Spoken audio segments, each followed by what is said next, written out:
पर्यावरण संवर्धन करायची गरज मराठी निबंध। नमस्कार मित्रांनो, आज आपण एका अतिशय गंभीर आणि जीवाशी निगडित विषयावर बोलणार आहोत। तो विषय आहे पर्यावरण संवर्धन। हा शब्द ऐकला की डोक्यात हिरवेगार झाड, नद्या, प्राणी, पक्षी आणि छायाचित्रे उमटतात। पण आज ही छायाचित्रे मंदत चालली आहे, धूसर होत चालली आहे आणि त्यामुळेच पर्यावरण संवर्धन ही केवळ एक आवश्यकता न राहता आपल्या वेळाची सर्वात महत्त्वाची, सर्वात जरुरीची गरज बनली आहे। पर्यावरण म्हणजे आपली आई। जसं आपलं घर आपल्यासाठी सुरक्षित कवच असतं, तसंच हे पर्यावरण ही निसर्गाची कोड आपल्या अस्तित्वासाठीचे कवच आहे। हवा नसेल तर श्वास थांबेल, पाणी नसेल तर तहान लागेल, अन्न नसेल तर उपवास मरेल। ही हवा, पाणी, अन्न हे सर्व काही पर्यावरणाकडून, निसर्गाकडूनच मिळतं। निसर्ग ही आपली खरीखुरी आई आहे। आई आपल्याला जशी निस्वार्थपणे प्रेमाने सांभाळते, तशीच ही धरतीमाता आपल्याला सांभाळते। पण आता आपण तिच्यावर होत असलेल्या अन्यायाचा विचार केलास का? आपण करत असलेला अन्याय विचार करा।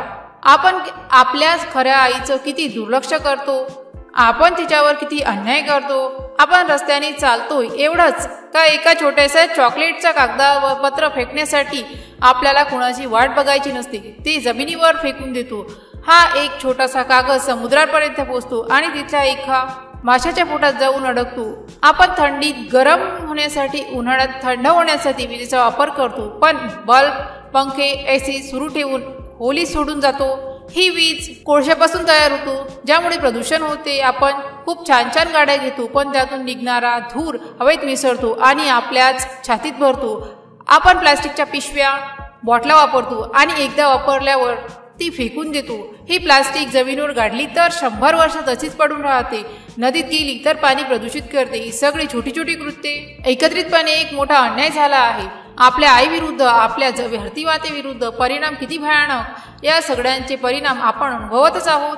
बदललेले हवामान, एकीकडे इतकी तीव्र उन्हाळा पडते की लोक मरतात, दुसरीकडे अतिवृष्टीमुळे पुराचा प्रकोप होतात। हिवाळा नाहीसा होत चालला आहे, ऋतूचे चक्र ढासळून गेले आहे। प्रदूषण, शहरातल्या हवेत श्वास घेणे देखील अवघड झाले आहे।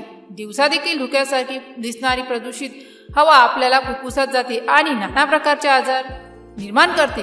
नद्यांचे पाणी पिण्यायोग्य राहिलेले नाही, जमीन कोसळत, झाड तोडली की जमीन सैल्य होते, पावसाळ्यात ती जमिनीची धूप होऊन वाहून जाते, शेतीची सुफलन शक्ती नष्ट होते, प्राणी नामशेष होत आहेत, जंगले कमी झाल्यामुळे, हवा पाणी प्रदूषण झाल्यामुळे अनेक प्राण्यांच्या प्रजाती नष्ट झाल्या आहेत किंवा होत आहेत। हत्ती, वाघ, अस्वल माणसांच्या वस्त्यांमध्ये येतात कारण त्यांचे नैसर्गिक अधिवास संपुष्टात आले आहेत।